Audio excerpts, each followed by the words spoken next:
Calling to order the meeting of the Anchorage School Board. Today is Monday, April 2nd, 2018. All board members are present, including our Student Advisory Board member. Would everybody please rise for the flag salute, and Ms. Marsett, would you please lead us? Pledge allegiance to the flag of the United States of America and to the republic for which it stands, one nation, under God, indivisible, with liberty and justice for all. Thank you very much. And as you are aware, we have a safety moment to begin with. So in line with our Destination 2020 goal concerning safety and security, we share the following information. Restrooms are located at the far end of the hall, directly across the atrium. An automated electronic defibrillator, an AED, is located across the hall in a white box, and a first aid kit is mounted by the wall by the second exit. We do not conduct evacuation drills during our meetings, so if an alarm sounds or an alert is announced, this is the real thing. Please begin to take safe action immediately. In the event we have to evacuate the building, there are 4 exit doors located on your right, and they all have a lit exit sign over them. Once you enter the atrium, proceed quickly along the safest route to a door leading out of the building. If you do not have a vehicle here, or it is unsafe to enter your vehicle and you need a place to wait for help, we have designated the parking lot next to the gas station as our rally point. If you see something that is dangerous, we encourage you to speak up and clearly alert the room of the danger you see. We encourage everyone to quickly begin to take safe action. Information will be provided throughout the event as available, so everyone can best decide the safest action to take given the current situation. And for our monthly topic, Ms. Davis.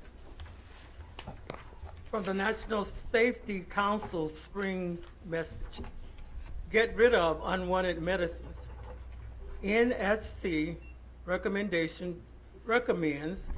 you take unwanted or unexpired medicine to a pharmacy drop box or take back events near you.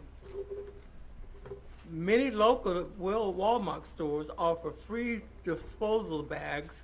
The Medical Arts Pharmacy in Providence and Alaska Medical Center has a disposable site, as well as law enforcement agencies. NSC offers free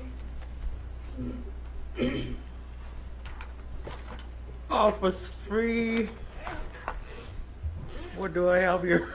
Stericycle. So sorry about that. Stericycle seal and send envelopes to, so you can send your medicines, unwanted medicines, back to the safety to be destroyed. More information on this and other safety topics can be found at the National Safety Council website at nsc.org. Thank you. And for our Koyana today, Mr. Donley. Koyana is a Central Yupik word for thank you. It is also the name of our site-based award of appreciation. Awards can be given to any employee or volunteer in recognition of achievement, service, or dedication. Kianas can be viewed or submitted by filling out an online Kiana form through the ASD website. One Kiana will be randomly selected from the website to be highlighted at bi-monthly board meetings. This meeting's Kiana comes from Cheryl Steining and goes to Doug Wyman at Kasum Elementary School. Through Camp Internet Extreme, Mr. Wyman provides a safe haven for students who often feel they live in a world where they don't fit in. We appreciate the time and energy Mr. Wyman invests to create an environment where being quirky isn't just okay, but is honored and appreciated. For all that you do, thank you. And I just wanted to note that our oldest son was a Kasum student and attended Camp Internet, and it was a really cool program. Thank you very much. So our opening statement, Ms. Spencer. We want to welcome you to our board meeting and thank you for attending and supporting the work of the Anchorage School District and this board. The board thanks students, parents, teachers, staff, school business partners, and the entire community for your investment in our district with your time, your talent, and your tax dollars. As partners, we will respect your time and make this meeting as effective and efficient as possible. If you are unable to be physically present for the entire meeting, you may choose to tune in to the Municipality of Anchorage's Channel 9 or YouTube to watch the live stream. Recordings of meetings are also available through the agenda and board docs and are closed captioned in compliance with Section 508 of the Rehabilitation Act. The primary purpose of the regular business meeting of the Anchorage School Board is to recognize excellence, receive reports, approve policies and contracts, as well as decide on the rules and processes followed by the board to facilitate orderly decision-making. The role is to govern, not to solve management issues. My name is Kaylee Spencer, and I'm the student representative to the board. I was elected to serve through the ASD Student Advisory Board. Although my votes are only advisory, I offer student voice to this body. Thank you very much. At this point, we move into approval of the agenda. I move to approval of agenda. Second. It's been moved and seconded. Is there any dissension? The agenda is approved. Public testimony on non-agenda and non-action items. The board welcomes public comments on agenda items, both action and non-action, as well as in general. We value public comment as it both ensures that we remain aware of public thoughts, ideas, and concerns, and informs our decision-making process. We have a table front and center with 2 seats and microphones available for testimony when I call your name. You have 3 minutes to testify, and you may begin speaking when the timer appears on the screen to your left and begins the countdown. When you have 30 seconds left, the number will turn yellow. When the timer reaches 0, please finish your sentence. Additionally, it is not our practice that board members answer questions or engage in discussion with members of the public. This is your time to speak and our time to listen.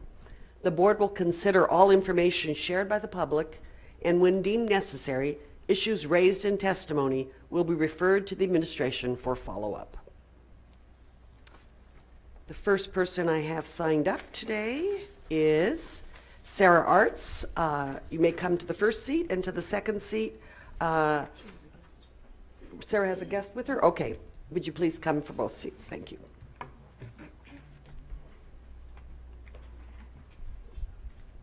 Welcome. Good evening. My name, sorry, first timer. Okay.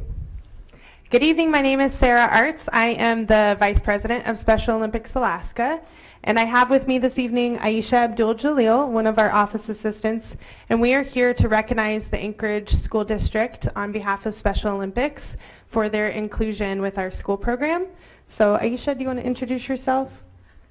Hi, I'm Aisha Abdul-Jalil. I'm the office assistant of Special Olympics Alaska.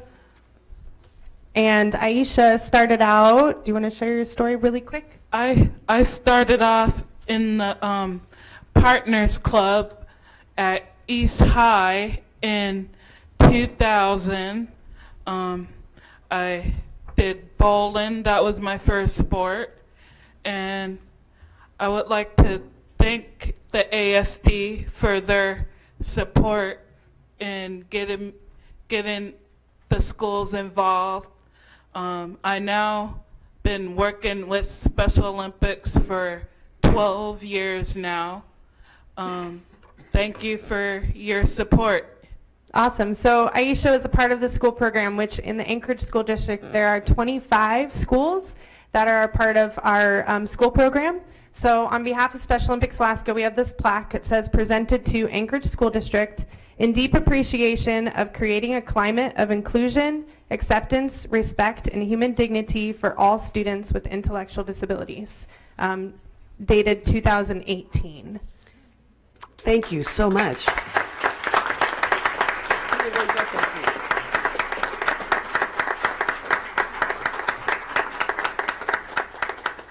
Do a picture.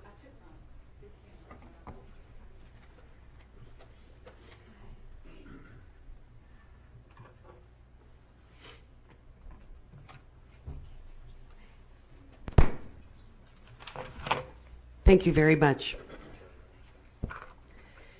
The next speaker is Radamus Mercado, And the other seat, Dawn Marie Riley, please come up. Do we have Radamus? Am I saying it correctly? It's Radames? Gracias. Radamus Mercado. No está aquí. Okay. Brent Ramsey then can come take the second seat.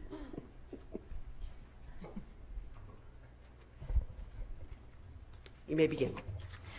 Good evening, school board members. My name is Dawn Marie Riley, and I'm an upper elementary teacher at Donley Montessori. I'm here today to request the reinstitution of a full-time elementary counselor to Donley Montessori.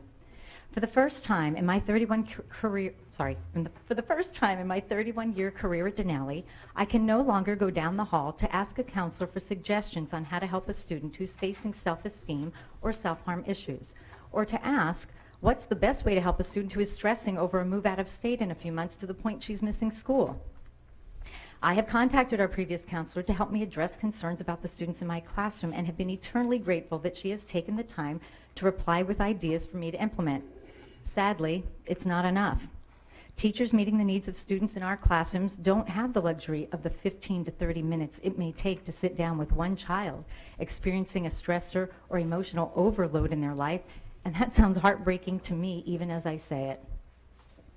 As you know, a crisis can't be scheduled, so even when we had a half-time counselor, students had to hold on to their concerns until the days the half-time counselor was scheduled to return. It was the school counselor who organized the mediation program in Girls Circle at Donley. This year, without a counselor, teachers have stepped up to keep the mediation program going. Can we do it? Yes. Is it easy? No.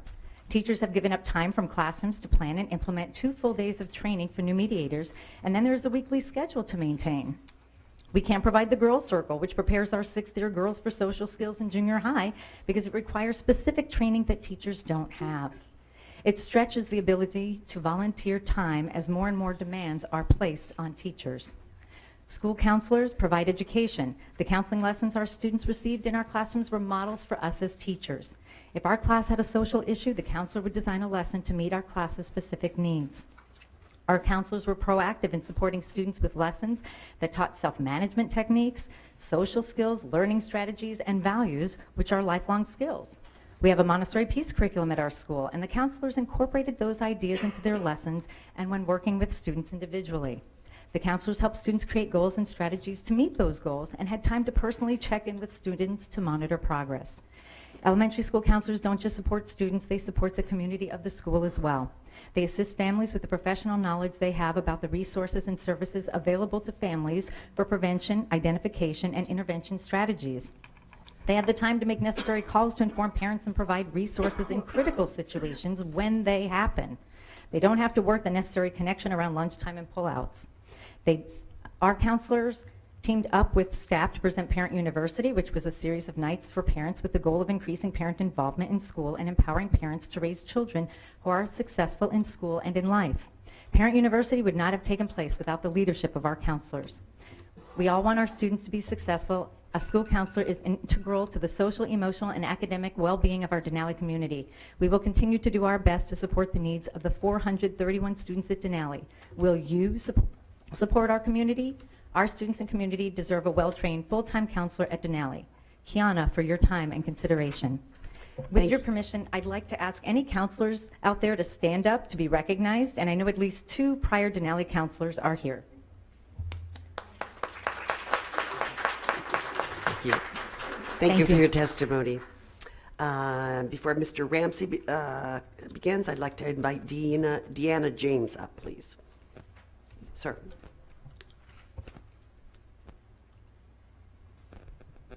Katy, you may begin. Were you inviting Deanna James up? Deanna James, no? I had her on the list. Go ahead. Okay. I'll give you a few more. Good evening. My name is Brent Ramsey. I'm an upper elementary classroom teacher at Donley Montessori. And thank you for hearing us speak about the necessity for a counselor at Donley. I'd like to address school safety. In an interview with KTVA about school safety, board member Ms. Snelling explained it's not just about guns, and I couldn't agree more. One thing that everyone on all sides of the school safety debate can agree on is the importance of mental health access in preventing tragedies. I guide weekly lessons on social emotional learning with my class. I do my best to build trustworthy relationships with my students, and I stretch my time to follow up with individuals in need.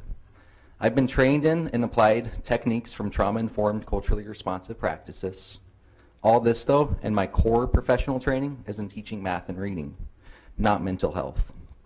If we're all serious that school safety is about more than just guns, then we need the professional help in the building to identify and support the individuals that need it, but that I can't reach. Our students from the neighborhood and lottery alike are facing challenges including divorce, death of family members, abuse, incarcerated parents, homelessness, self-esteem issues, academic issues, attendance issues, and the list goes on. These individual lives are changing towards better or towards worse, towards emotional safety or towards tragedy. I need your help to keep my school safe tomorrow by keeping my students' mental health a priority today. Please provide our school and our children the trained professional counselor that you all probably have in your own neighborhood school and that my students deserve in theirs. Thank you. Thank you for your testimony. And Cynthia Parkins, I'd like to have you come forward, and then for the other chair, Hannah Randall.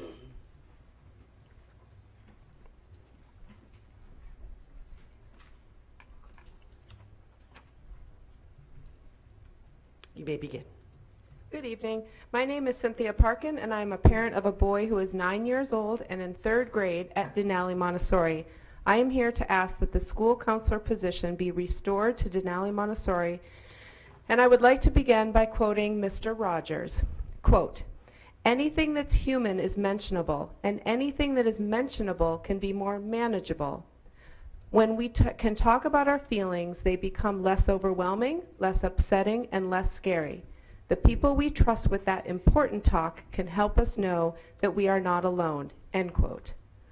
These words cannot be more on point when speaking about the importance of school counselors. And if we agree with these words and trust that they are speaking truth, we can begin to understand the importance of having our children have access to a skilled school counselor that encourages a child to share their experiences and feelings. Last year, our part-time counselor conducted 430 individual counseling sessions, and this year, our principal stated that she receives 2 to 3 requests per week from families and or students to speak to a counselor. Think for a moment about the people in your life that you trust to talk to about anything that is human. Take a moment, since a moment will probably be all it takes for you to identify not only one person, but probably several people in your life. Consider yourselves lucky. Now consider that there are children who attend Denali Montessori who, if asked the same question, would not think of anyone. Presently at Denali, there are 20 children currently enrolled in the Children in Transition program, meaning they have no primary home. And 40% of our student body is considered low income. Research tells us that these kids are at high risk, and it is highly probable that these children are not having all their human needs met at Denali Montessori without the support of a school counselor with specialized skills. The need for all students within the Anchorage School District to have access to a school counselor is paramount in our fast-paced, disconnected world where being human can be really, really difficult without the support of a school counselor who has specialized skills. In closing, I would like to reference Fred Rogers again. When we can talk about our feelings, they become less overwhelming, less upsetting, and less scary. Don't we want our students to be less overwhelmed, less upset, and less scared when they are at school to learn? Thank you for your time and consideration to restore a school counselor position to Denali Montessori. Thank you for your testimony. Thank you. I'd like to call Taylor Stewart up to the second seat now. And Hannah, you may begin. Good evening. My name is Hannah Randall, and I am a senior at Diamond High School. Today, I want to address some concerns I have about teacher cuts. I have taken 10 AP classes throughout my high school career. I feel that each of these classes have been absolutely fundamental to my education, and that although they have varied in subject and material, they each contribute to my perspective on and knowledge about the world. I also feel that I would not be as prepared to excel in college or be a future leader without them. Multiple AP classes are being cut at Diamond in the coming school year because around 10 teachers have been cut. Cutting AP classes is the only way to keep class sizes at a manageable level. In the science department, for instance, there were 2 teachers lost. If all things were to remain the same, chemistry classes would have a predicted 40.9 students in them. That is an unmanageable number in general, but especially for labs. With over 40 students in a class, labs would not be possible. All of the science AP classes except AP Chem have been cut in order to decrease class sizes to a semi-reasonable number. I am appalled by this repercussion of teacher cuts, as are many of my classmates. Cutting AP classes is a positive feedback loop, a concept I learned about in AP Environmental Science. In this context, it means that the more challenging courses are cut, the more students will leave their high school or district to seek better opportunities. Less students means more cutting if classes aren't filled. As you can clearly see, and as I learned so well in AP Environmental Science, positive feedback loops do not mean positive outcomes. It is clear to me, and I hope it is clear to all of you, that funding for teachers needs to be the highest priority. Cutting teachers subsequently cuts classes, opportunities, and quality of education. Regardless of whatever raw deal handed to the school district by the state legislature, the money we do have needs to be prioritized correctly. Cutting programs for gifted students is the last thing we should be doing. It will only create a disadvantage for the leaders and problem solvers of the future. AP World History is the reason I am confident in my voice. AP Chemistry is the reason I will be a doctor someday. AP Government is the reason I understand the importance of interest articulation such as this. And AP Lang is the reason I am able to present to you the argument you are currently hearing. I believe in supporting education. I believe in approaching education as the most crucial of pursuits for our collective future. And I believe in giving students opportunities to excel and exceed expectations. I hope that each of you share these beliefs and will prove that you do through your action on prioritizing funding for teachers and gifted programs. Thank you. Thank you for your testimony.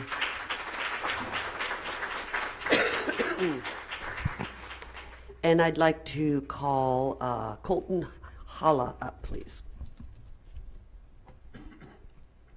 You may begin. Good afternoon, everybody. My name is Taylor Stewart, and I'm the student body president of Donley Montessori.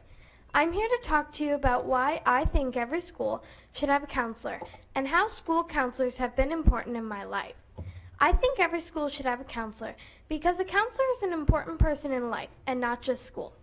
A counselor is someone who will listen when no one else will. Someone who you can talk to and won't pass judgment on you or the situation you're in. A counselor is an important part of school. I've been a student for most of my life. I started in daycare, then went to preschool, and now I'm in elementary school getting ready for middle school. And no matter what, a counselor has always been there for me, especially when I don't feel comfortable approaching someone else, such as my teacher. I've always felt comfortable around a counselor. A counselor has been important in my life. I used to have anger issues. A counselor helped me calm myself down. I would have a problem with someone or an argument that we couldn't solve ourselves. The counselor would always help me solve it. And sometimes the counselor would give us lessons on how to deal with problems that we may not know how to deal with, or how to show our anger through peaceful ways. A counselor has been really helpful for me, and I know several other people in my life. I know some people don't need counselors as much as others, but for some of us, a counselor is a necessity, not just a want.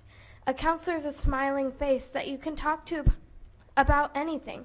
A counselor can help, and it's always felt that way for me. I don't always know if someone else will be able to help. I know a counselor will. And I think it's important to have someone students feel comfortable talking to and being around. I have a question for you. Schools are built on the idea that every child needs an education, right? Then think of a counselor as a teacher. A counselor is a person who teaches students how to deal with their emotions and problems in peaceful ways. So counselors are teachers, and every school has teachers, so why shouldn't every school have counselors? Thank you. Thank you very much for your testimony. And to the other chair, I'd like to call up Charles Beatty.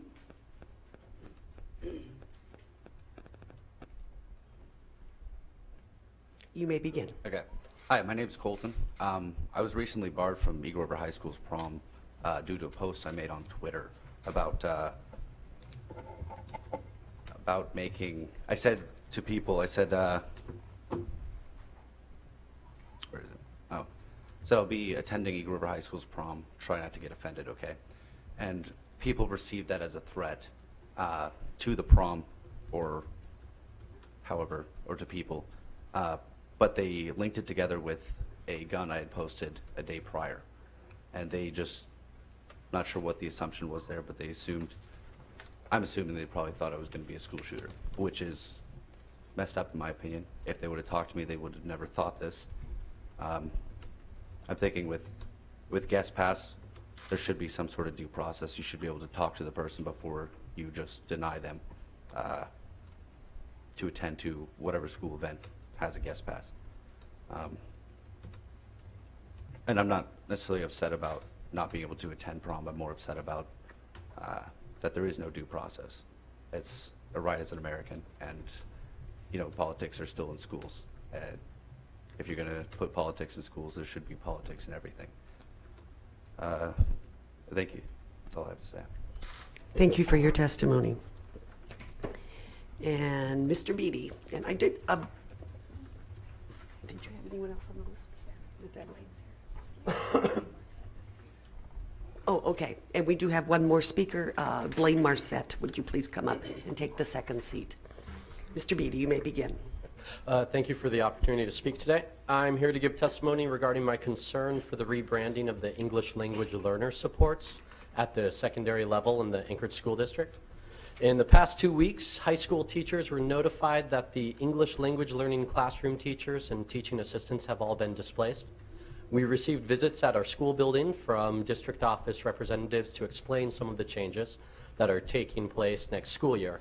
Among them, that the English language learner support system is being rebranded. However, one very apparent fact in these explanations is that there was not a clear, succinct explanation of what the new ELL system will be. In fact, one response we received was merely the comment, "It's very complex," and the conversation was moved on from there. The Anchorage School District has unfortunately been developing in some areas a reputation over the years as subscribing to the latest and greatest panaceas for some of its woes. Recent examples are ALICE, the multi-tiered system of support, Alaska Safe Children's Act, and the student growth objectives.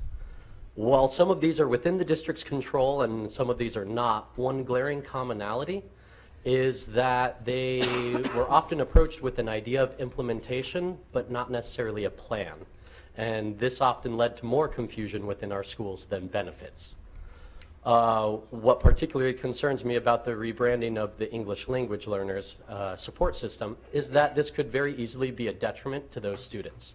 We're stripping away supports to students with only a vague idea of how we'll be replacing them. But specifically, we are doing this to a portion of our community that receives less advocacy than others due to a language barrier. I listened to native English speakers who were unable to explain what to expect with the new system. So my question would be, what chance do the first generation English speaking parents of ELL students have to advocate for their students and ensure that whatever we implement is both feasible and to their benefits? We have already started to strip away some of these supports without any coherent explanation of what is to replace them. So I implore the school board to ensure that whatever plan we do choose to implement is one that we can be proud of and truly supports the students. Thank you. Thank you very much for your testimony.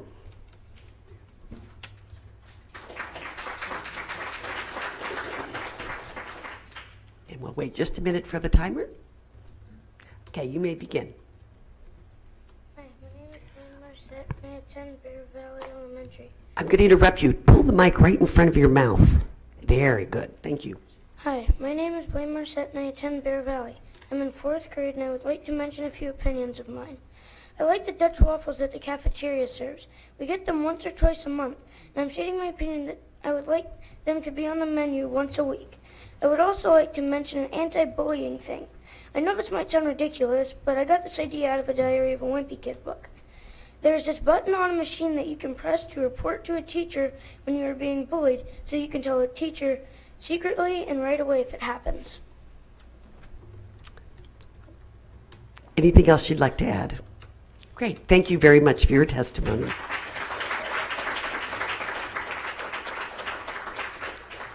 Is there anyone else in the audience caring to testify on a non-action or non-agenda item?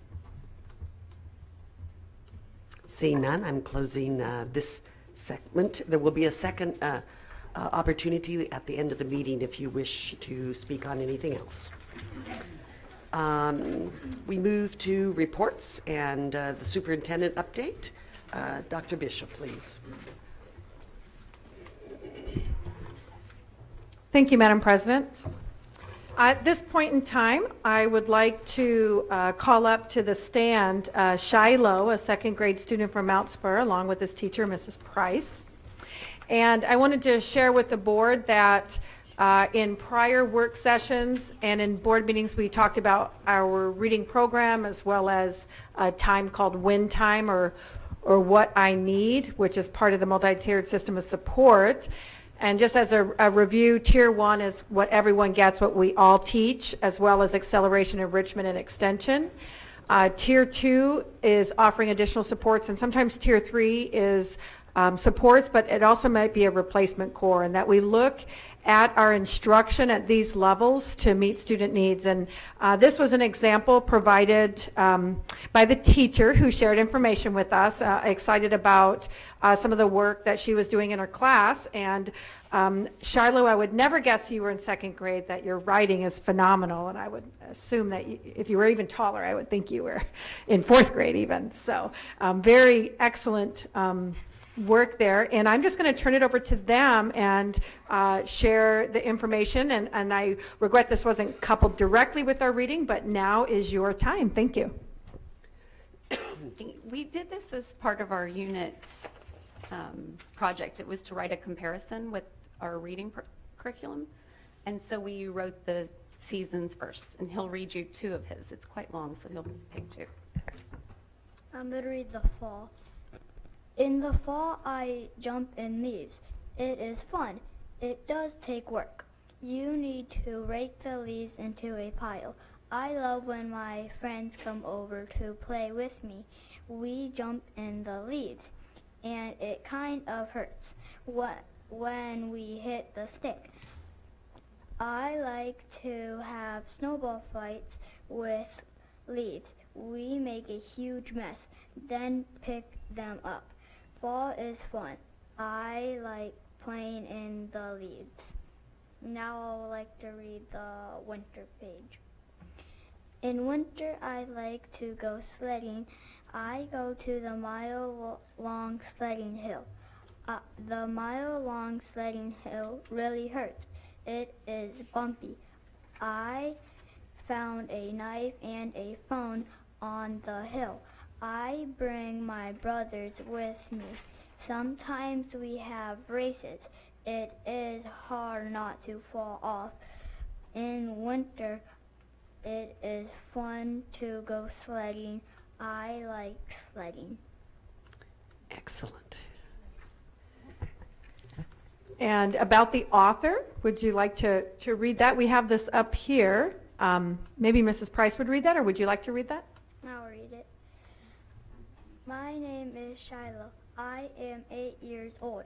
I am in second grade at Mount Spur Elementary School. My favorite part of this book is the comparing page. I learned how to write a paragraph. Thank you. Good Fabulous. job. And would you like to add anything else? Oh, so we worked with our principal this summer and took a picturing writing class that is offered through the ASDSA. Title I did it, and we jumped in and we learned how to draw these really cool pictures and stuff. And so we've been tying that into our writing and into our unit projects to really get the writing out and have the kids publishing books. Yeah, well, thank you. So- I'm glad that you could share with the board, and Shiloh, thank you for coming out this evening. I know it gets a little late, but you did a terrific job. And I do have a quick question. Sure. Please. Is this, every student in your class prepared a similar type of a book, correct? My teaching partner and I have published with our two classes over 200 books this year. Oh, wow, 200 So, books. Yes, each kid is up to, they're on their 6th book now. Fabulous. So, Excellent. Please come. This is my teaching partner. Yeah. Come over here. This is my teaching partner. She's fabulous. No, she is. She's so And please state your name for the record. My name's Renee Wade. One of the things that I wanted to emphasize too is the quality that Shiloh has done. Our struggling students, we focus with them also, and we have a thing called silver dollar words, and the vocabulary of these third grade kids have gone from, good Lord, I used to teach third, from second grade has gone from running to, God, I done lost my train of thought. But they're using different words instead of I ran across the street, I bolted across Glen Highway. And even the struggling students, and this is tying in with our new curriculum. Crystal and I have looked at it, and we have tied it in on top of everything else that we have to do, along with implementing this with our new curriculum. So they're getting a double dose where we saw that there wasn't enough writing in the curriculum. We've implemented this, that by the way, we paid for this class ourselves to take, because we saw the value of it for the students, and they're excited about writing. So we don't have to take away recess, we take away, you don't get to do writing right now. Yeah. So I just wanted to. Thank you so much. And could you talk a little bit about the integration of the art? Well, we do the art as one of the things she talked about in her classes, kids having a different perspective. And so we do have little easels in the class, and you saw that when you came. And we do the art first, and then they stand it up, and then their writing is tailored to what they have in their picture. And we do word banks to build words up before they start writing. So we have graphic organizers that go with all our writing. And then the kids write it, and we were lucky enough to get a DODEA grant this year, and so our principal was able to get a couple of laptops, and Shiloh actually typed this. Did you type the whole book? I typed the all last except, page. yeah, that one. He typed the whole book himself, except I typed the last page. So this is all stuff he typed.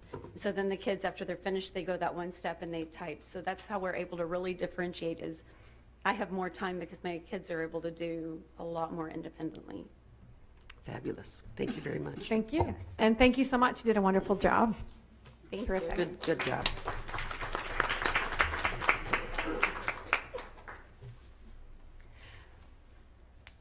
Thank you, Madam President. I did want to share an update with the school board that we are in the middle of the PEAKS testing, which is our statewide testing for performance.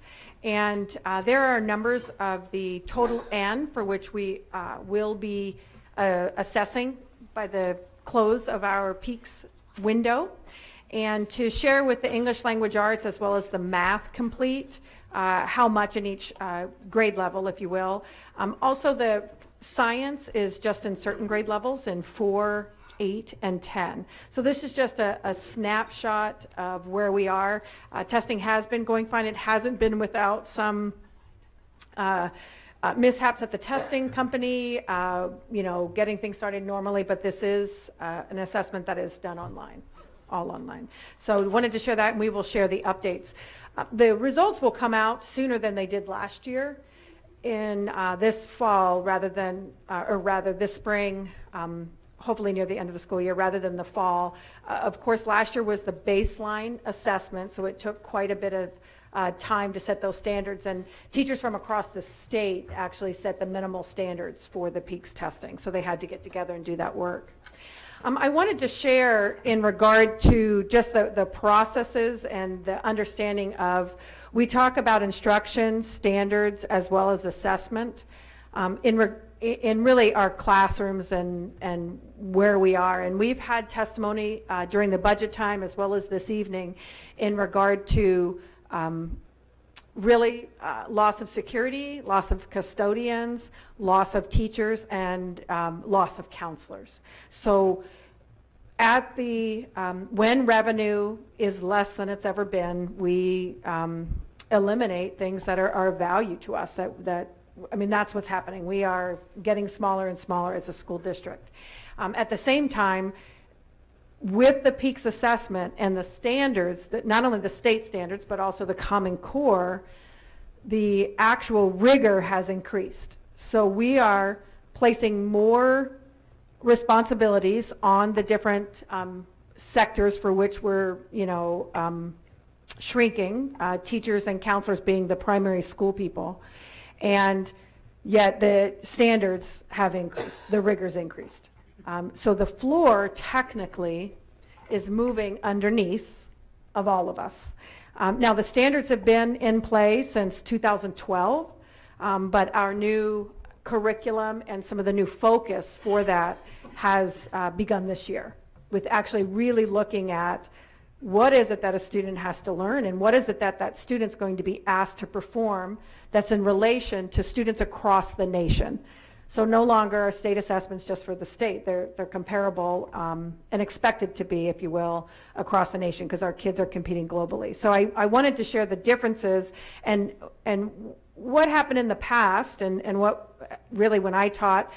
We teach a lot more than what is actually the standards are intended by our learning blueprints, if you will. We, in a day, capture moments throughout the day, capture experiences through literature. We want our classrooms to be vibrant. So we actually teach more than is required, if you will, by standards. What's tested is even less than what's on a standard. So what kids actually see in front of them are portions of the standards picked out to demonstrate that if they probably understand these things, they'll probably understand all of the standards for that grade level. And in the past, we had those different sectors and, they may have overlapped in certain areas. The new way for which our alignment is structured is to really look at and to talk about and to understand what are kids being asked to do, not only in our state tests, but also in the SATs. In fact, the SATs have changed to be aligned with Common Core at the national level. Now, Alaska uses the Alaska standards. Anchorage has adopted, we've adopted the Common Core. There's very minute changes in language. They're very similar. But not only at the state level, but nationally, if you take into account students, like we heard very articulately this evening, a student moving beyond ASD into higher education. So what they're asked to do is very deliberate and discreet, and it is placed in the intended, and then of course what's taught is even larger than that. So our goal is to really have these conversations at the school level to understand what exactly is it that kids are being asked to do and be able to have vibrant lessons and assistance and support to our classrooms for what's happening. The same time, I just want to share that the higher standards and stakes are put on kids and teachers is the same time that revenue is shrinking in those same areas. And we talked about safety a lot. The stakes for safety in schools is rising, where the support for safety is lowering. And I wanted to share that as we move forward and talk about these things, that is put forth out there, that we totally understand what's happening in our state. And if you look nationally at the teachers unions, technically, that are coming out and talking about these same things, about the less support for public schools with greater accountability. And I wanted to just share an understanding of how we're trying to work within the confines of the support we have to kind of align, to understand our plan to get there, but at the same time, make it known that we are operating with less at the same time. Additional requests are put upon this school board, this administration, every school, every child, every teacher. And I wanted to be clear that it's very different than 5 years ago, it's very different than 10 years ago, and it's very different than 20 years ago. I was a teacher, and technically I still am a teacher, I have my certification, but I wasn't asked about these. And if you saw, our peaks was about English and math.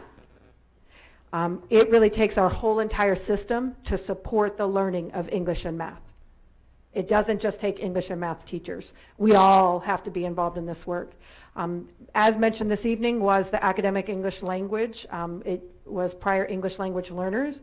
Now there is a new, terminology, and frankly, we're moving forward not because of reductions, but because our system wasn't supporting all kids. Our level of reading and writing for our ELL kids was pretty much topped off at 4th, 5th grade. They weren't having access to higher cognitive classrooms. So we're trying to work with the putting more efforts into teachers and putting more support there than in TAs and supporting kids. We actually want to increase and work with our teachers to address the cognitive access for kids. And then really it's about everyone learning and supporting students. Reading Apprenticeship is one of those programs that ASD has a long history of, which really is that we're all pitching in for reading. That reading happens in science when you read your textbook. Reading happens in math. And so that as a support, that it's not just the English language arts teachers responsible for student reading, we all are. And again, just addressing it through a multi-tiered system of support. It is best practices research, but it's also a way to best utilize the dwindling resources that we have to meet everyone's needs, whether that be gifted or reteaching.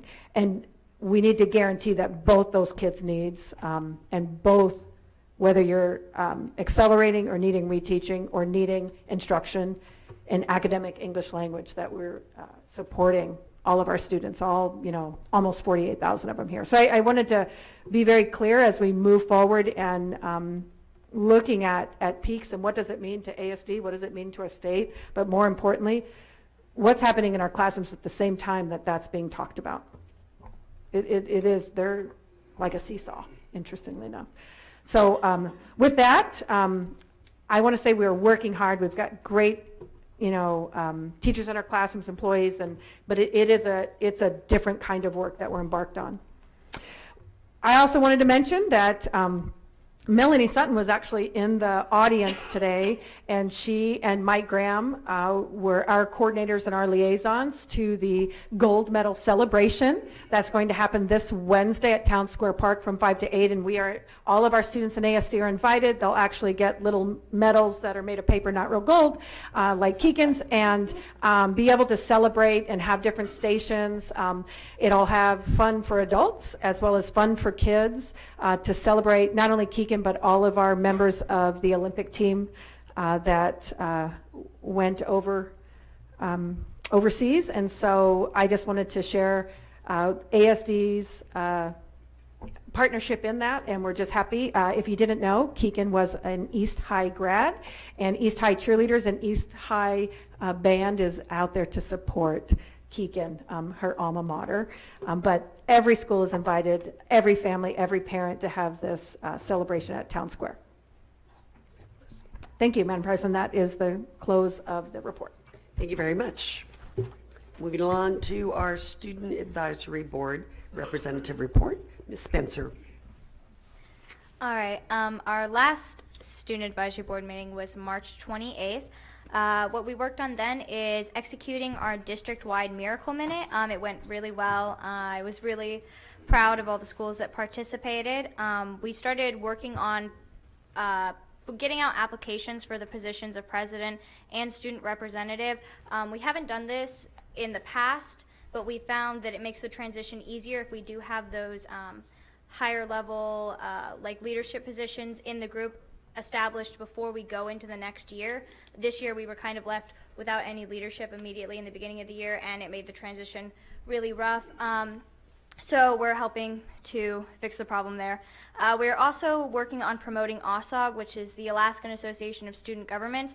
All the student governments in the state of Alaska get together, and that is coming up on April 26th through the 28th. We're super excited. It's a great opportunity to hear student voice. We all bring resolutions that get supported. And I'm just super excited for it, actually. It's going to be a ton of fun, and that's all. Thank you. I have 2 questions. Could you explain to people what the Miracle Mile is? I do know. A minute, Okay, I mean Miracle yeah. Minute, not So mile. the Miracle Minute is where several schools participated in it, and we picked 1 minute in the day, and in that minute you get as many donations as possible. And it's only for 1 minute. We picked a minute that aligned with all of our lunches so that all students were donating at lunch. It was pretty successful. I don't have the exact numbers yet because we have to hear back from some other schools, but it's been pretty successful so far from what I've got. And who is the charity of choice? The charity of choice, we went with this idea of teens giving to teens. So we picked one of the local, just one of the local teen shelters that gives back to teens. So we thought it was kind of the idea of supporting the youth out there who aren't necessarily getting all the support that they need right now. Okay, thank you very much. And is there not a joint meeting coming up here with SAB? There is a joint meeting coming up. With whom? With the Matsu that is coming up. We're meeting with them to discuss not only things within our own meetings, but just to see where both of the 2 advisory boards are at and seeing the progress that we've made over the year and kind of touching base. I know every year we get a lot of great ideas from them and they get a lot of great ideas from us, and it's just a really helpful transfer of information between us, so I'm excited for that as well. And the date? It's April 19th, I believe, as of right now. Thank you very much. Moving to our board conference and committee reports, I'm going to begin with committee reports. We're going to start with finance and Ms. Snelling. We had a quick meeting today. We covered the health insurance fund, the transportation fund outlook, and we got a quick peek at the new Cognos reporting. And we are looking forward to our next meeting being on May the 7th at 2:30 in room 150. Thank you very much. Governance. We have Ms. not Plunkett. met since our last school board meeting, but we do plan to meet on next week on April 11th from 3:30 to 5 in room 150, and we will be discussing and reviewing the student handbook AR 5144. Thank you very much. And communications, Mr. Donley. We were planning to meet April 10th from 11 to noon. It's scheduled for room 150, but we might end up in here if there's a crowd. On the agenda is the Council of Great City Schools resolution on school safety, which I anticipate will be quite controversial. Legislative closeout strategy. I just might mention that we now actually have 2 pieces of legislation, one in the House, one in the Senate,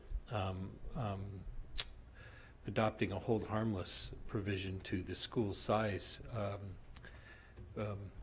equation in the formula, and so that's a real progress to actually have legislation on that. And there's also language in the intent language in the budget, the operating budget, on that subject also. We will be talking about possibly doing some work on the community council monthly report document that we've been setting that aside as we've had other legislative and other budget priorities. So we'd like to take another look at that document and update it. And finally, we're open for new business also. Okay. And I'm just going to turn right around and ask you to give a brief report on your conference participation in Washington, D.C. at the Council of Great City Schools. Sure, I had. We're going to lead that. We've blocked off some time at our next work session. We've reached an agreement to talk about this because there's a lot happened there. I attended the conference with Jim Anderson and Patrick Garrity of the superintendent staff, and there was about 35 school districts there, which is about half the total membership of the Council of Great City Schools. Had meetings with Senator Murkowski, Senator Sullivan, and Congressman Young. And they were all very interesting because it was right before the omnibus budget bill passed. So there were a lot of discrepancies between the House and the Senate version on funding, not the least of which was Title II, which was zeroed out in the House version compared to the Senate. So there was a lot going on right then. You've asked me to cut it down to just some of the high points, so I'm going to do that now. There was There's been changes to the federal law regarding military impact funding that could possibly allow that funding to go to private vouchers. And of course, we have a huge military population here, so that could be a very significant impact upon our district. The tax bill also changed the way school bonds work to eliminate interest-free tax credit that many districts have utilized in the past, and there's a lot of concern nationwide by school districts regarding those things that were in the big tax reform that happened earlier this year. The Council of Great City Schools is developing multiple techniques to save members' districts money, including combined purchasing and something they're calling reverse auctions for purchasing. They're also developing a guidebook for crisis communication strategies and a community group developing protocols, which could be very useful for us to piggyback on. The Council is also developing materials and tools to assist school districts in addressing the performance gap among minority students, which is right along our goals for our 2020 goals. So that could be very useful to us. The Council is also developing recommended materials to assist with special education instruction. And they have a new task force on district IT practices and their willingness and experts to assist member school districts in further developing our IT programs. So that seemed really promising and exciting if we could take advantage of that. And it also has information to help districts consider the school start time issue, which I don't know if we've accessed that, but they are offering to provide us with information that they've collected on the school start time issue. So that's obviously directly related to something we're working on right now too. So that's a very, very short, abbreviated report. Appreciate that. And as he alluded to, we've moved some time on our work session for our next meeting to get into more of the discussion of some of these very timely issues that are topics that they discussed. Also, Ms. Plunkett was at the second AASB, the spring fly-in, legislative fly-in, and she did provide a written report, which is available in board docs, but is there anything you would like to add? Of course. Okay.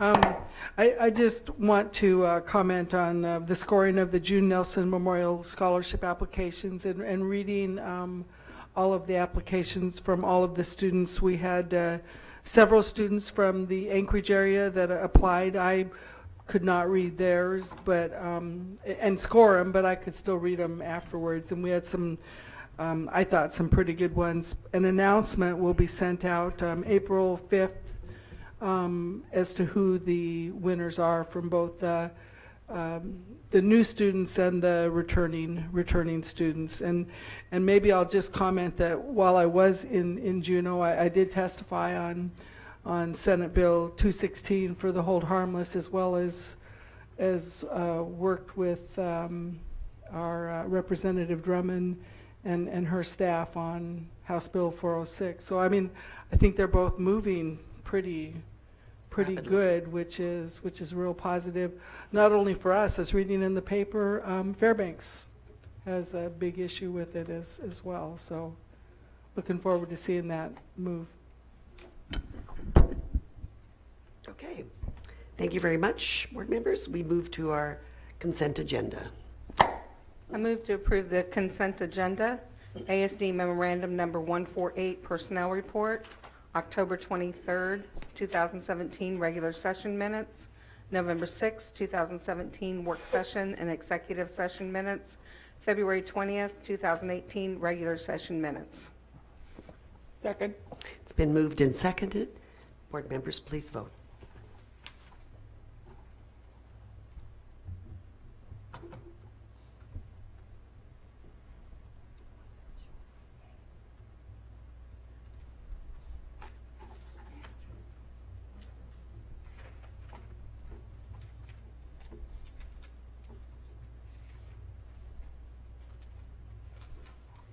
And the motion carries 7 yeas, 0 nay.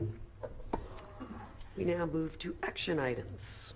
Student hearings. I move to approve the expulsion of the student associated with ASD incident number 1257335 and the reinstatement of the student associated with ASD incident number 1226687 as discussed in executive session. Second. It's been moved and seconded. Board members, please vote.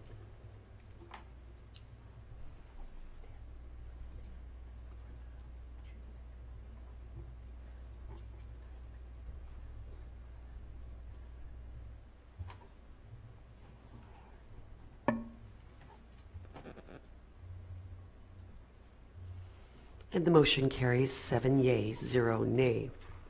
I move to approve ASD Memorandum Number 151 and adopt the attached resolution in support of the Week of the Young Child, April 16th through 20th, 2018.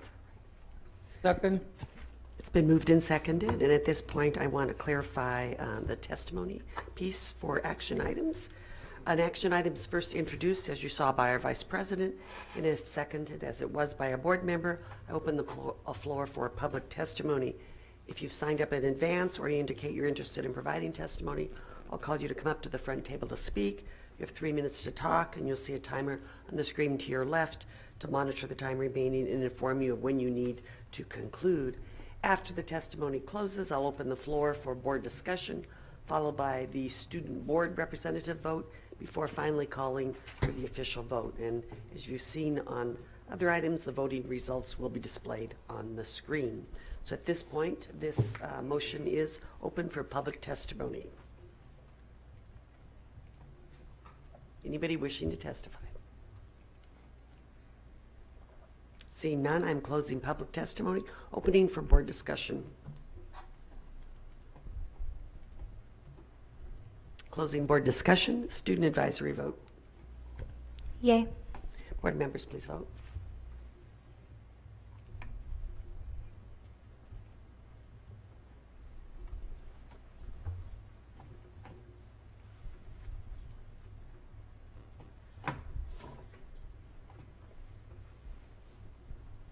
And the motion carries 7 yeas, 0 nay. I move to approve ASD Memorandum Number 152 and adopt the attached resolution in support of Month of the Military Child for April 2018. Second. It's moved and seconded. I'm opening for public testimony.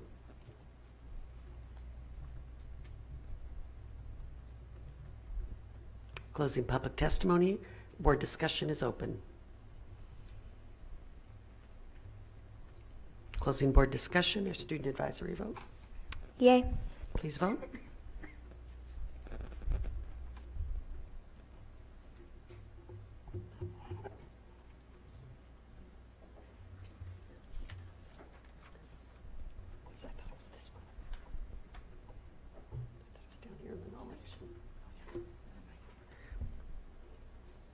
And the motion carries 7 yeas, 0 nay. I move to approve ASD Memorandum Number 153 and support the attached Huffman O'Malley Community Council HOCC resolution to extend school crossing hours at Huffman Elementary. Second. It's been moved and seconded. Public testimony is now open. Closing public testimony. Board discussion is open. Mr. Holleman? Yes, I've brought this to you at the request of the Huffman O'Malley Community Council.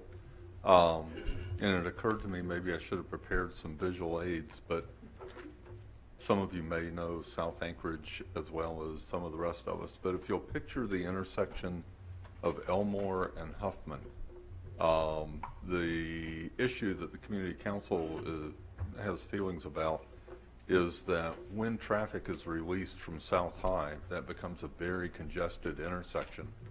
And you have a steep hill that people are coming down at a fairly high rate of speed. What they're asking the city traffic office to do is activate the lights at Huffman Elementary School, which is just west of that intersection on Huffman, during the release time for South High School, as well as later in the day when Huffman Elementary School is in release. The thought is that it will slow down traffic approaching, both coming down the hill and coming up through the school zone, and just basically create a safer situation for pedestrians trying to cross Huffman or cars coming out of Elmore, either straight across or onto Huffman Road. So they're asking for our support to the traffic office on their resolution. Ms. Snelling. I think a lot of us know that our school district, is a big part of our community, and we all go out to our council meetings, and I think a lot of us have probably served on our community councils. And it's really nice to be in a position on this board to have a community council. I think it's the first time in 3 years where I've seen a community council bring up a resolution that they're asking us for support on that we can say we support. And it's really nice to be able to do that and to work in concert, you know, to support these kinds of things. And I appreciate you for bringing it forward. And so I look forward to supporting it. Having attended quite a few Hufflin O'Malley Community Council meetings, schools are very, very essential for this community council, and it is at the heart of pretty much everything that they work. So I appreciate them thinking about our students and looking at it from a safety aspect. Any other board members wishing to make a comment? Closing board discussion, student advisory vote. Yay. Board members, please vote.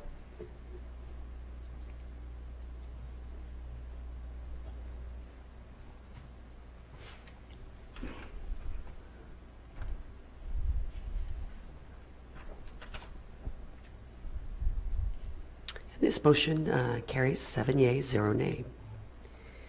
We now move to non-action items. Are there any items that board members wish to pull? Ms. Snelling? Ms. Marsett? Yes. Not working at full potential tonight. I'd like to pull item number 4, please.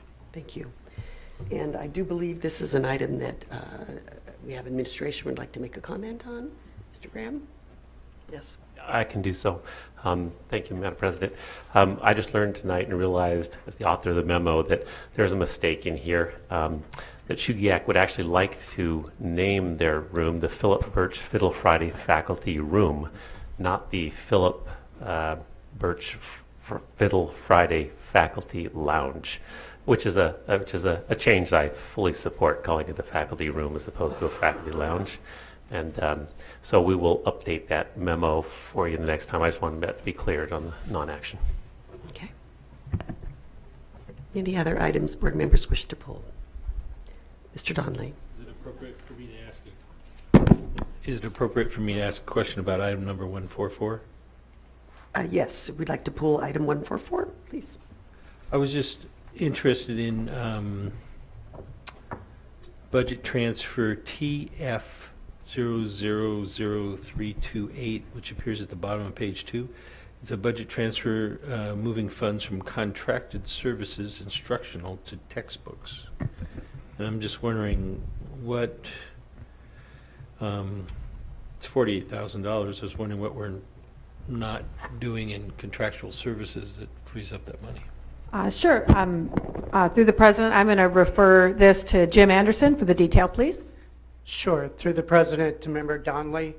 Last spring, as we were building the budget and we knew AMCS was going to be a reality, we put the money in contract services because we weren't sure at that time which object codes like textbooks or supplies we would actually want to put it in. So we knew that we had about $500,000 for startup, but we put it there knowing that once we figured out how much textbooks cost, then we would transfer that money. So it really was just a placeholder. If we had put $100,000 in textbooks, not knowing what the estimate was at that time, we would have had to shift it back. So really a normal administrative movement. Correct. And in stating this, especially for the public, the board knows, but this was the first year of Alaska Middle College School. So it was the first time a budget was designed in that partnership. So hopefully this year we have those codes more accurate, but it was a shift then. Yeah. Thank you for that detail. I didn't have that. Thank you, Madam President. Any other? Okay, are there any items that board members would like to have entertained for putting on the agenda, future items, future business? Ms. Marsett? I'm curious, with the loss of our student population and with everything we're hearing about individuals moving out of the state, if possibly we could get a number of the teachers and staff, a cumulative number that are leaving us this year compared to years past, to see if we are also being impacted by that. Cumulative number of staff members leaving? That are retiring or will be leaving employment this year. Madam President, we will have that report for you if we could present it in the Board Connect and then have discussion at the next meeting. And we will create a trend analysis as well, so that it'll be more than just last year and this year. We can add that. Generally, just for information's sake, it's between 250 and 300 people through attrition. Yeah. But that's a good question to know. And in support of that as well, generally we do a demographics projection and study only in the fall for the next year. We're following it up because of new information, to your point, with this spring as well, a little mini one. So we'll have that ready. Mr. Anderson's working with the demographics company now, the demographers, rather. And I need a second for that, if we want to follow up on that. Normally that's our procedure. Okay. With a second and then Second. more? Okay, great. Ms. Donley, you wanted to say something? I mean Donley. Mr. Holleman, did you want to say something further? It's a little bit of a request, and if it's simple, it would be awesome if the district did it, but if there's a reason not to, I don't have a protest. When I peruse the personnel report, if it's possible to put years of service or the start date of people that are exiting, that's a fascinating piece of information. But if it's burdensome, I don't want to introduce a motion to require it.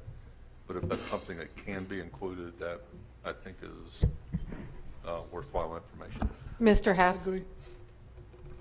I don't believe that it would be burdensome because that is a public record as well. It's in our record system. So the initial year of hire or number of years of service on the personnel report for people who leave the district, is that doable in an easy fashion? Yes. Okay, we'll get that done then. Again, though, I'm looking for a second. I'll second it. Thank you very much. Mr. Donley. It relates to that. I do want to talk about 146 though, but before I do, I want to say something that relates to that.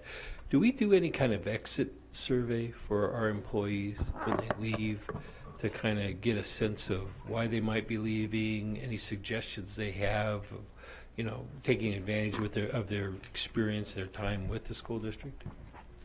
I'm going to refer to Mr. Hess. We have general questions because we know why they left, whether it's a military, a family leave or something, but do we go into more detail with experiences? When individuals resign from the Anchorage School District, we do email an exit survey to them. It's purely voluntary. That's what I was interested in, yeah. On 146, could I bring up 146? Okay, I'll go back in the agenda to that. Yeah. Yes, go Thank ahead. you. I just wanted to serve notice that I might be looking at it, some additional language there. And if it's addressed someplace else in the guidelines, somebody else might know this. But I was interested in dealing with the issue of making sure that law enforcement were notified if there are any threats involving weapons or serious bodily harm. Through the President to Member Donley. Yes, this is an update of the policy in regard to just expanding what email was. However, there have been in past administrative regulation, I believe. You could speak to that, Member Plunkett, if you'd like. I believe it happened during governance. It was just recently. It was at the same meeting. Okay. And I did not bring that information, but I can certainly work with Dr. Stock and get that for you. And it was because of looking at the AR that this policy change was looked at to say we need to look at it and add in the electronic communication and social media, basically. We can add in, that was addressed in the administrative regulation, the communications part, which also that Mr. Graham spoke to this evening, but we'll take the entire published AR and resend it out. Yeah. Thank you. Thank you very much. Okay, we're moving now to public testimony opportunity again on non-agenda and non-action items. Is there anyone caring to testify?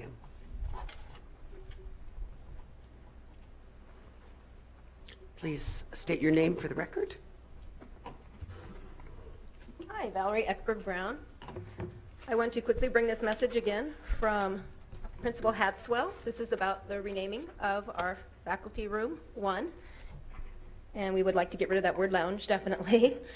She writes, because she did ask me to come tonight. Unfortunately, her child is ill. We have members of the Anchorage School Board. Philip Birch inspired thousands of students in his career as the Chugiak High School orchestra teacher from 1984 to 2004. In his honor, the faculty and staff at Chugiak High School would like to rename the Faculty 1 Lounge the Philip Birch Fiddle Friday Faculty Room. Mr. Birch would play his fiddle for faculty members on Friday mornings as part of a potluck tradition that continues at Chugiak High School to this day. We are requesting the permission of the Anchorage School Board to honor the memory of Philip Birch. His widowed wife will be here on the 13th of April, and we are hoping to have our reception on that morning. She has requested a private one that doesn't have as many people as she might expect if we had it in the auditorium. So we will invite as many friends as we can, and we're hoping to have that at 7 a.m. on the 13th of April. Thank you. Thank you very much. Anyone else wishing to testify? Closing public testimony and moving now to school board and administration comments. Dr. Bishop. Thank you. Madam President, I was just notified, if we don't get it before tomorrow, that the ARs for the governance committee actually were posted. So we can, you can access those this evening, but we'll also forward them as well to the board. Excellent. I was in error. Thank you. Ms. Marsett. So I got to MC a middle school band concert for the first time. And our students amaze me constantly. Just everything they do with such vigor and with such commitment and such enthusiasm. And just a great shout out to the other teachers and staff that support the event, that come and move the chairs and rearrange the stage and do everything they do to make this such a successful event. And I just wanted to say how much I enjoyed it and how much I appreciate everyone that's involved. Did I see a finger? Yes, Ms. Plunkett. So I need to tag on to that since sadly I do not have much time left, though I will do a shout out to any music teacher out there. I still, as a former board member, would be happy to continue to MC concerts. To me, it is a pure joy, and somebody else on the board is going to have to take over that function from me. I think I've already done 3 just in March, and have only one in April. But I look forward to each one individually. They're all fun, and it's really fun to see the interaction between our musicians, because that's what they are, even as 6th graders, and their teachers, and the audience, i.e. their parents. It's the most magical thing that you can MC over. So I'm kind of issuing a little bit of a challenge. Well, I have a lovely segue to that. I'm not trying to one-up you two, but the Junior Youth Symphony concert that I emceed, that is a combination of middle school students from all the schools in the district. Both the band and the orchestra were outstanding, but in particular, the orchestra blew me out of my seat. It was, and I've been attending events, even when I used to be in the events as a student, and I had never heard anything better than what I heard in the performance this year. It was absolutely outstanding. So my hat goes off to all of those who make those opportunities possible for our kids, and particularly the parents in that case, who are schlepping their children all over town to attend those performances and those practices. A couple other things that I want to add. We need to do a shout out to Josh Saylor of Mirror Lake Middle School, who won the spelling bee, of course, on a French word, pompier, that of course the British have changed, anglicized, and changed the meaning of, but it was a French word originally. Down with the British. Yes. And also a shout out to all the participants in the Alaska Science and Engineering fair that took place at the Northway Mall. I went and looked at some of the experiments that were done by elementary through secondary. I even had a very assertive young first grader who said, "You need to listen to my presentation," and so I did, and talked about her examination of colors. So very impressive. Of course, this is an area after my own heart, since I was very involved in science fairs as an ASD student myself. Also, a shout out to all of those schools that are participating in the college and career preparation panels. These are elementary schools in which teachers are taking time to help students truly understand what it means, what a bachelor's degree is, what a master's degree is, what scholarships are, all those things that not everybody has informed parents or family or supports in their lives to explain to them. And then they pull in people from all across the community to talk about if they went to college, how they went to college, how they paid for it, what were those experiences like, did they have a direct pathway to their careers, and on. I was on a wonderful panel with a DJ and with a actual university guidance counselor for students, and then myself and my own various pathways that I've had in my career. So the students, the questions they asked, again, I was overwhelmed. They had been prepped with their teacher and all, but still the questions they answered, and some of them on the spot that they were coming up with, were truly outstanding. And last but not least, we need to thank the South Orchestra who performed in Chicago, and I'd like to actually have Dr. Bishop speak to that a second. I know you had something on the screen earlier. Do you know any more details on that? Was that an actual competition, or how is it that they were performing in Chicago for the entire nation? Madam President, I would prefer to have Bruce do a report during my next superintendent report to actually speak to how they were able to do that. But we have, he sent some information in regard to that, and it was. And if we might even indulge with just a little bit of the performance. I saw something on Facebook that I forwarded. He sent a link about that, and so we could present that and share Stunning. that. Again, it's like, wow, these are our students. I wouldn't do it due diligence, so to have him speak to it, as well as to share the video performance as well, and the student success. Thank you very much. Mr. Donley. Yeah, the Municipal Budget Advisory Commission meeting was dominated by school district topics. There was an extensive discussion, and Chairman Trainee had put it on the agenda because everybody was curious what was going on with the bus barn. And the report was less than illuminating. In fact, the administration refused to answer questions from the assembly or from anybody else in the room regarding, saying that, well, we're not going to get into any more details until we give our full report, until we've done all our due diligence. But there is apparently a selection of potential sites, and there was a lot of discussion about the role that this board would have, and at least at that time, there seemed to be a consensus that once they do have a recommendation, that we will see it and get to respond to it before they make their decision regarding it. So additionally, we had a very good discussion of the issue that I raised earlier about the collective bargaining agreement limiting the hours and availability of our SROs. And as I mentioned earlier, Chairman Trainee added it to the agenda for the Public Safety Advisory meeting, which will be day after tomorrow down at City Hall.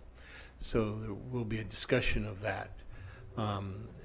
As near as I can figure, there's been some negotiations going on, but unsuccessfully, with the union to try to get more flexibility for our SROs. The thing I didn't know before this last meeting, at the budget meeting, was that our SROs are deployed during the summer in a mostly bicycle patrol mode, and that's really focused on tourism. So some of the proposals that I had heard bandied about where if we had our SROs dedicate 5 days a week during the school year, they would get some time off in the summer, which I think would be very attractive to many of them. But they seem to be having there might be a gap with the bicycle patrol then. But that's going to be a subject of discussion coming up.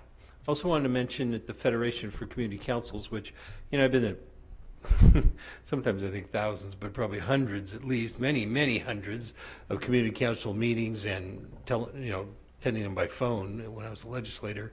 I'd never been to a Federation of Community Councils meetings before I was on this board, which is a fascinating experience because you go into a room and there's like 30 plus presidents of community councils. And these are the most knowledgeable individuals in their neighborhoods about what's going on in their neighborhoods. And we had a very lively question and answer period, as we always do.